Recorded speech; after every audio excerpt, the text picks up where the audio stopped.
Dead Space is a survival horror game that came out in the distant year of 2008 from the now defunct Visceral Games studio, because EA murdered them in cold blood. So why the hell cover it now, you might ask? Because the remake is coming out soon, very soon actually, and I wanted to replay the original to see if it even needs a remake. Now you might notice something weird with the mouse sensitivity. Close the game, go to the Dead Space PC Gaming wiki page, scroll down and download the mouse fix. Also, open your NVIDIA panel, cap the FPS to 60, enable VSync and enable triple buffering. Why do you have to do this, you ask? Because Dead Space is a 2008 console port, which means only PC players at the time could see above 24 FPS. We have to do this, otherwise we can't go through this fucking door, as you can clearly see. Anyway, you're Isaac Clarke, an engineer sent to repair the USG Ishimura communication systems together with a small team. You also got a DM from your girlfriend Nicole that works on the ship. You have to remember though that you're on a vehicle during a video game intro, and that means that it's going to crash. Everyone is just fine. But don't worry, everything goes well right after. After a short chase, you pick up your first weapon, the plasma cutter. This is also one of the best weapons of the game, because of its alternate fire mode. Now that Isaac has something in his hands, he can stomp, which is useful for looting these crates and to de-stress after you kill an enemy. The Necromorphs follow the possum school of warfare, so they will pretend to be dead sometimes. Remember to break the Space Geneva Convention and double tap their bodies. You open the door and you have your first enemy. If you have 20/20 vision, you might have noticed a message just above the plasma cutter you picked up. So you have to cripple your enemies. And after you remove enough limbs from their body, they will die. This is the most basic enemy of the game, but they do have a couple of variants. The first one has knee pads, so you can't put him into a wheelchair and you have to shoot off his arms. The other variant is a woman, which spits poison. What did they mean by this? At this point, Isaac has to basically fix the Ishimura by himself, because the two people that survived, Hammond and Kendra, are useless. You better get used to this. On the way to fix the tram system, you pick up a stasis module, useful to both slow down enemies and solve puzzles. After you fix the tram system, you encounter a new enemy type, a dog. Kinda hard to eat because instead of legs he has a tail, but at least we get a funny running animation out of it. If they're being particularly dickish, just stasis them. So Isaac fixes the tram system, which means Hammond and Kendra can go on wacky adventures together, while you're stuck exterminating necromorphs and fixing stuff to get out of this shit show. Isaac tries to go back to the initial ship, so he can prep it for launch and get the fuck out of here. However, one single dog manages to blow up the ship, which means your only means of escape is gone, and the gang has to actually fix the Ishimura to ask for help. To fix the Ishimura, Isaac needs some codes. And to get these codes, he has to get to the morgue, because the captain that has these codes is dead. Before going to medical, however, you find the first store of the game.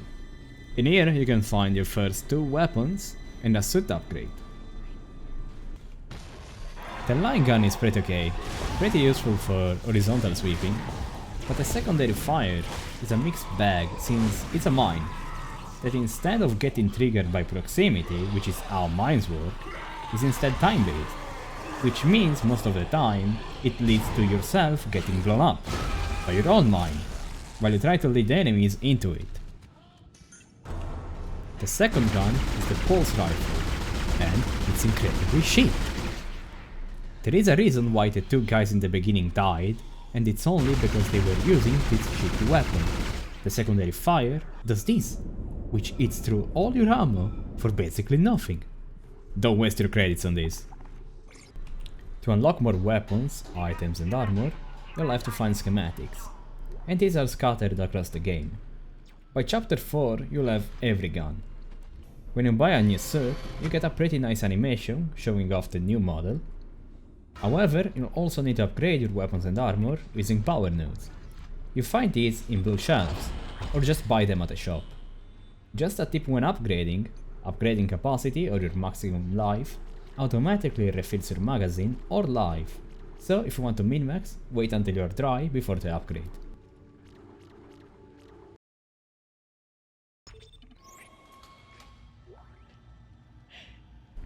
Onto medical, you first find a nice lady that gives you the kinesis module, so you can solve more puzzles and throw furniture around. You also find the schematic for the flamethrower here.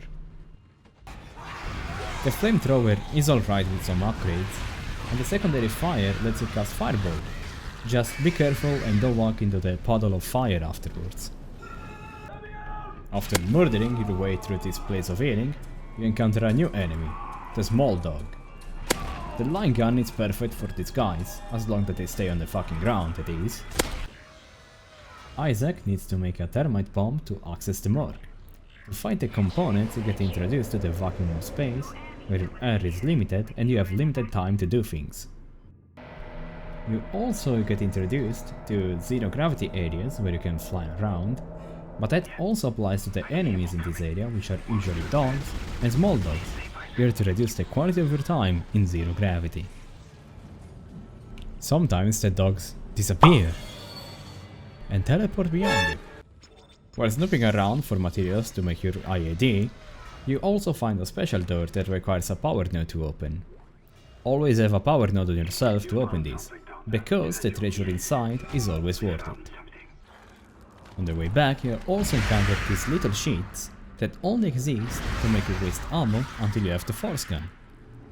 Once you make your bomb and clear the way for the morgue, you find the captain's body being molested by a new enemy, the bat dog. The bat dog makes more enemies that are really normal enemies, but way fucking tankier thanks to the new coat of paint that the bat dogs give them. Priority target. Erase them immediately.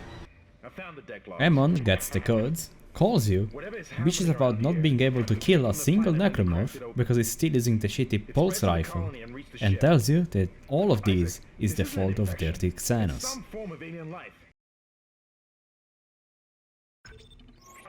Next, Isaac has to actually be an engineer for once, since Teshimura is pretty fucked up after all, and it's also out of fuel, so better fix those problems if you don't want to crash into the planet below. While refueling the ship, you find a Reaper schematic, which is literally a saw blade. Due to the way this weapon works, it's pretty armor efficient, because you only use one saw blade for several seconds, and you always get 4 blades back from the ammo drops. The secondary fire fires off the saw blade, so it's best to use the primary fire for a bit, then fire it off.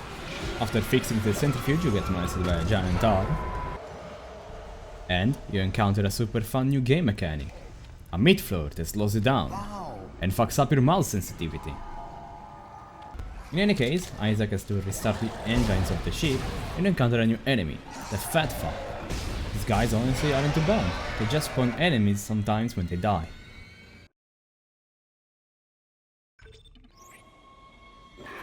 Isaac's work is not done, however, because the aimbot that handles asteroid defense is offline, so you need to fix that. You pick up the new armor schematic, meet Ammon, and kinda get your first mini-boss fight.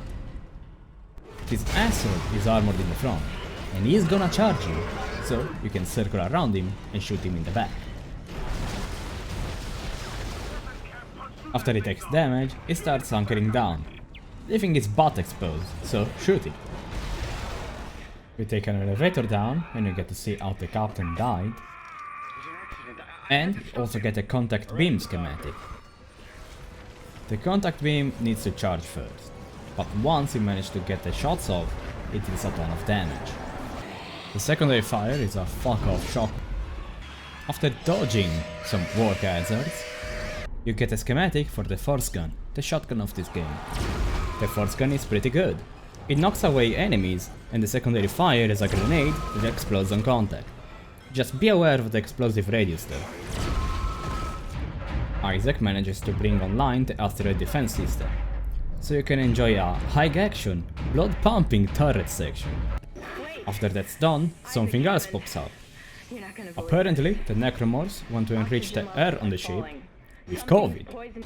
Before getting back to that ramp, you also encounter these assholes that exist to make you waste ammo. Isaac gets to medical again.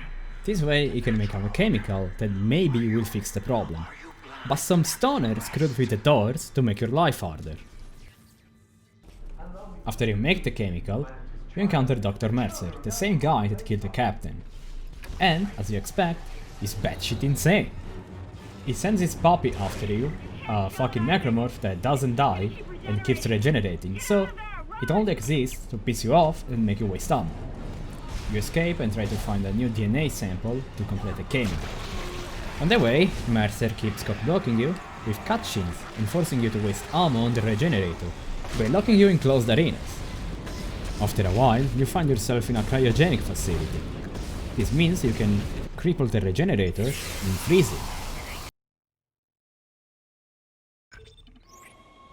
Shut itself in food storage. In hydroponics, you meet Hammond again. He tells you that the crew have been transformed into super spreaders, and you need to put them out of their misery. They've been transformed. So you run around for 40 minutes killing them all. You also encounter explosive balls, and you can easily kill these guys by cutting off their explosive arm, which you can also use as a weapon. After you kill all the super spreaders, Isaac inserts the chemical into the system. However, it's not enough to kill the giant wall of flesh. After all, Isaac is an engineer and not a chemist. So you know, he probably fucked up somewhere. In any case, this means we actually have a boss fight. Still alive.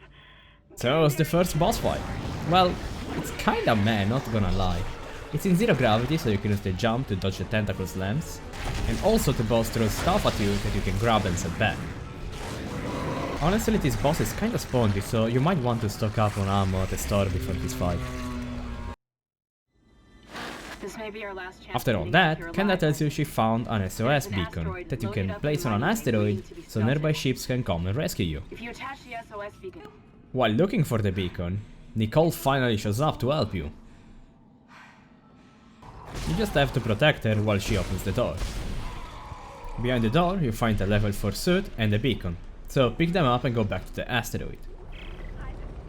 Just as a reminder, Isaac doesn't work fast, so be careful when you're planting.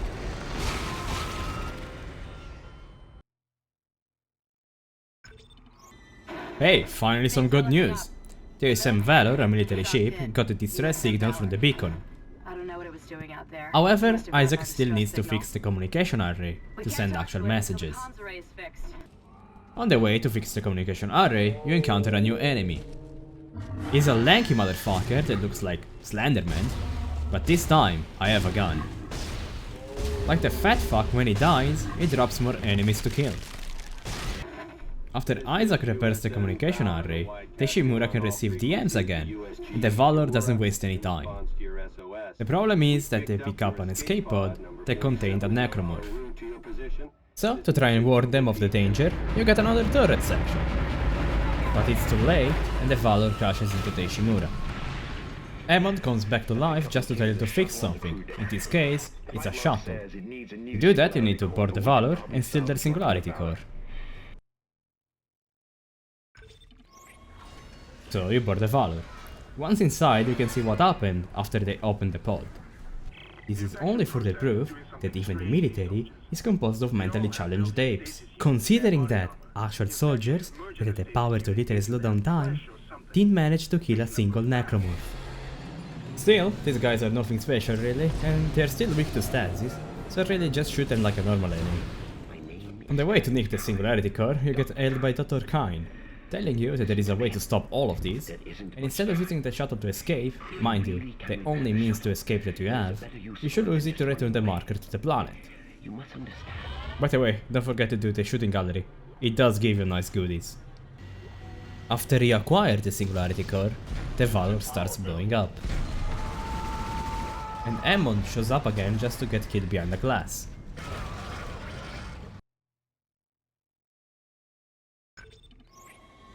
Of course, the shuttle needs more than the singularity core to work, so you get sent on a fetch quest to get all the parts for it. That shuttle's brain. Grab the level 5 suit, and don't forget to play Z-Ball until you get all the rewards. Just score 15 points and then back out. It's the fastest way to do it. You encounter Mercer again, being an unhinged psychopath, and he seeks another one of his bullshit regenerators on you. Dr. Kine shows up, and is also unhinged, but at least he's not trying to kill you. He tells Isaac that the marker needs to be returned to the planet to seal the hive mind, which is what is controlling all the necromorphs. You go on to repair the shuttle and fight a regenerator again, but instead of freezing it, this time you barbecue. After that, Isaac still needs to load the marker into the shuttle. Isaac has to transport the marker to the shuttle, and at this point the game kinda stops giving a shit about holding back and starts throwing at you everything it can, since it's basically the end of the game. But Isaac at this point is super juiced from all the upgrades. Once the marker is in the shuttle, Kine asks you to join him, but he gets shot. And what do you know? Kendra was a backstabbing bitch and a federal agent the whole time. The marker is a replica of the marker found on Earth, and the planet was a government experiment. At this point, Nicole calls Isaac for help. Isaac recalls the shuttle fucking Kendra over, so him and Nicole can return the marker to the planet. Isaac, what the hell are you doing? We truly were Dead Space. TM. The last chapter is really an escort mission, because you have to drag the marker by yourself while fighting off spongy enemies. So Isaac does exactly that.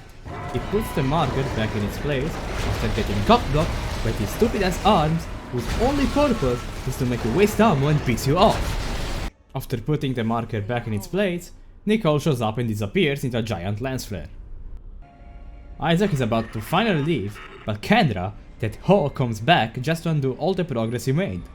She tells Isaac to rewatch the video that Nicole sent him, and surprise, she was dead the whole time, and Isaac went crazy like the rest of the crew. But then, who the hell unlocked the door from the console in chapter 7? We simply do not fucking know. Anyway, you catch Kendra as she's trying to leave, and she gets clapped by the hive mind, the final boss of the game. It looks cool, but for being a final fight, it's kinda mean. You also get a really fun sequence where your aim is fucked up because of the hive mind trying to make Isaac into a snack. Sometimes, it might also just spawn random enemies, just in case you run out of ammo. But just shoot the yellow things until it dies. After Isaac kills the hive mind, he gets on the ship and fucks off the planet. You get a final jump scare as Nicole becomes a sleep paralysis demon. And that was Dead Space. If everything goes right, this video will be out before the remake. Hey, it's future me. As you might have noticed, this video came out after the remake. On the bright side, I can tell you stuff about the remake. So far it's actually pretty okay. It's basically a one-to-one copy of the original game. This is good and bad at the same time. If you were expecting a Resident Evil 2 remake kind of deal, then you'll be disappointed. But if you never played the game before, then this is pretty good. I have some problems with it, mostly because it doesn't run that well on PC, thank you Denuvo, and some animations are somehow worse than the original. But if you don't want to spend $60, then the old game is just as good. Anyway, thank you for watching. I hope you liked the shitpost. See you next time. Until then, stay safe and don't pre-order remakes.